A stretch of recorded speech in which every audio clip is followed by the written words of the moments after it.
Hey everyone, the Lighting Collector here, and welcome back to another episode of Street Lighting Reviews. What you're looking at here is a Thomas & Betts / American Electric SRX fixture, which also is a Philips fixture. So this is an imported and rebranded Philips SRX 155. And this obviously is a 55 watt low pressure sodium fixture, as it looks pretty goofy and European. So these were sort of common-ish in this country, primarily in areas like San Diego, California, San Jose, parts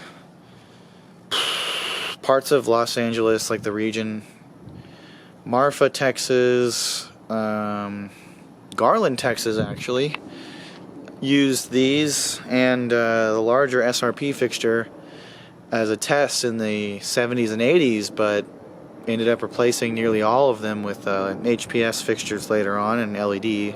Some of them lasted into the 2020s nearly, so I grew up with a couple of these near where I used to live, and I always liked them, and I did end up with 3 of these new in box, but I realized that while I do find low pressure sodium really neat, I'm trying to get rid of things that I could never see myself installing and using on a daily basis.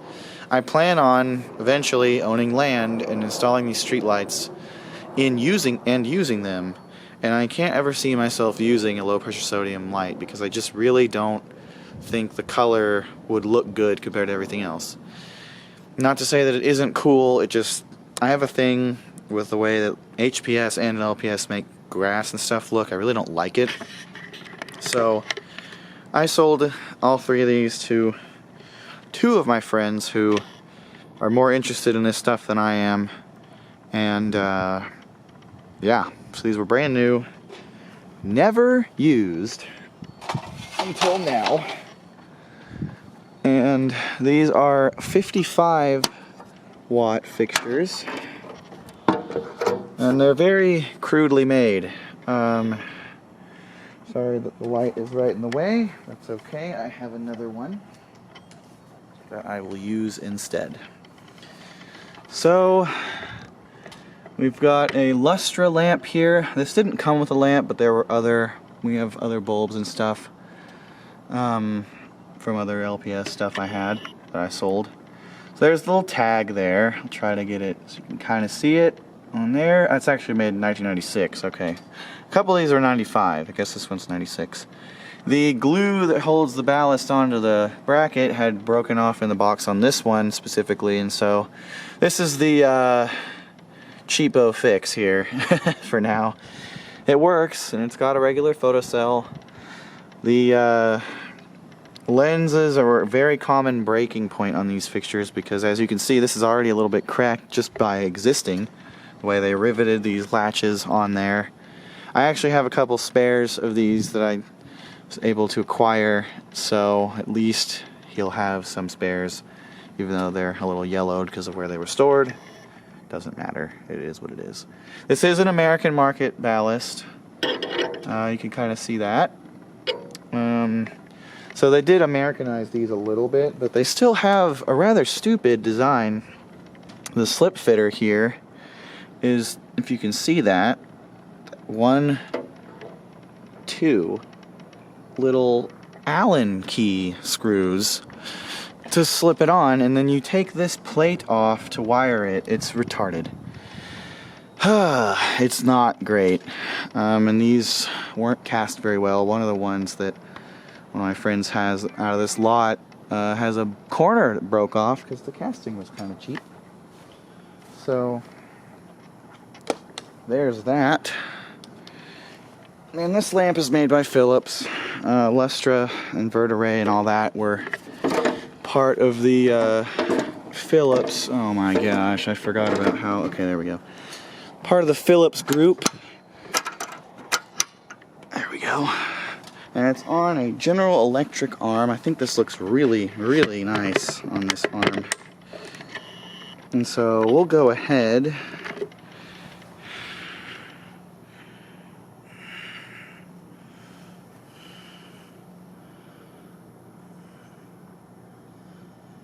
and fire these up here.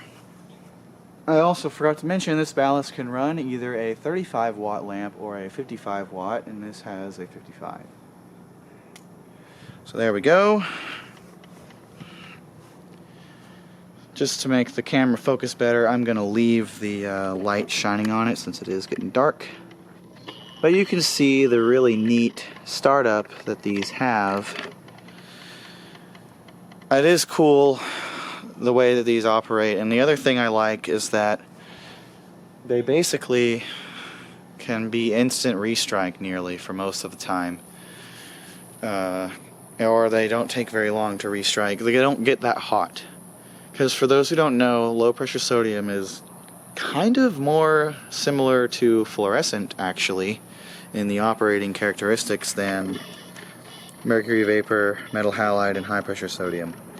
In fact, a lot of the low pressure sodium bulbs can run happily off of fluorescent ballasts with ease and with no issues. Granted, certain matched wattages of HID can do the same, but these run better on fluorescent ballasts than the other lighting types do. So these pretty much have a CRI of like maybe 10 or less. It's pretty bad. This is a monochromatic orange light that pretty much has no white or no green, yellow, no green wavelengths, no blue, none of that, just orange and red.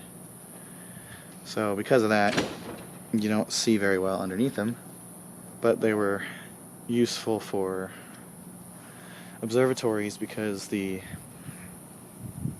telescopes don't really get interference from this light wavelength.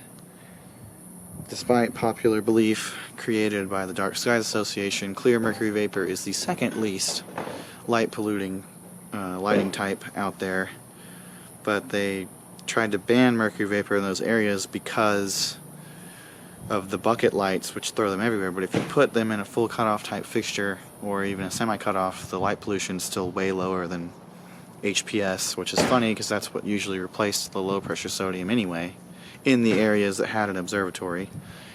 And then LEDs as well, they pollute a lot of light into the sky. So low pressure sodium was the king for that because it was the easiest to filter out of all the telescopes, and then the mercury vapor in the clear form only was the second best. The coated phosphor stuff was never easy to filter out, so that was the other issue. Not using the clear was another reason why they had issues. So you can kind of see here the little sodium buildup on the ends there, the electrode. It does this kind of cool red stuff there. The way these operate is cool, like I said, but because of the color, I just can't see myself using them in an installation. And I'm also know how relatively cheap these are built, and would be kind of terrified to put a new in the box fixture like this outside. And like I said, I'm trying to eliminate things that I won't use very often.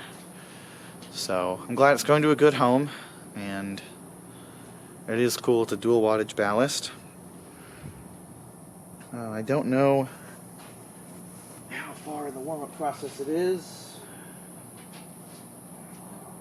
It's getting thrown off because I have something else hooked up. The light is on the same kilowatt thing, so it's not helping.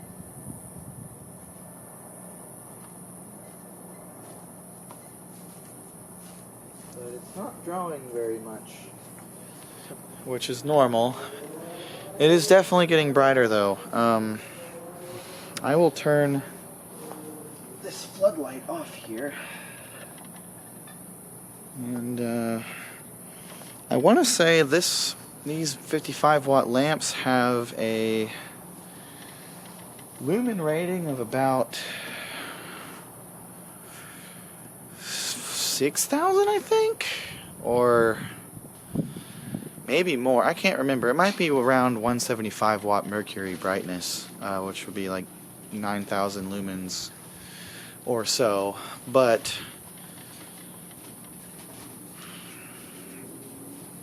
I honestly forgot, and I don't think I have one of these bulbs that it's new that has specs on them. The boxes came with other stuff and they don't have specs. But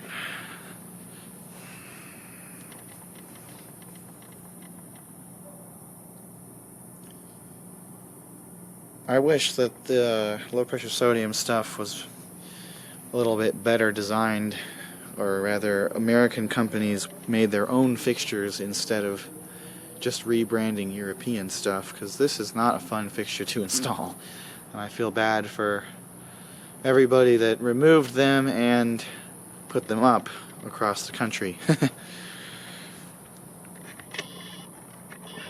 But these are the most energy efficient HID source out there, and like I said, it's more electrically similar to fluorescent anyways, so that's part of why it's so efficient.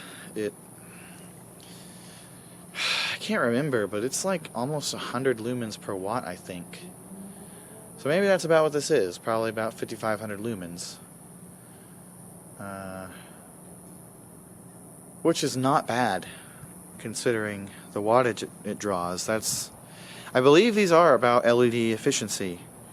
They just have a terrible color, and they are also huge.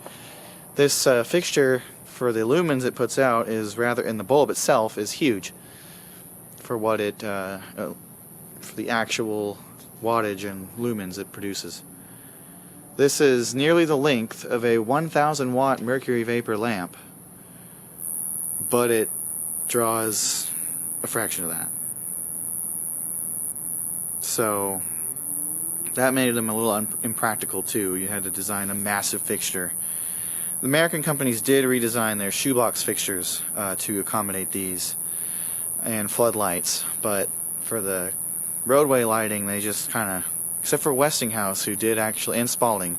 Westinghouse and Spalding had their own fixtures, and then also a couple of Californian companies, one of which is Pacific Lighting Company. I actually have a video of one of their fixtures, also owned by Alex, who is now the owner of this light. But yeah, it's about full brightness now.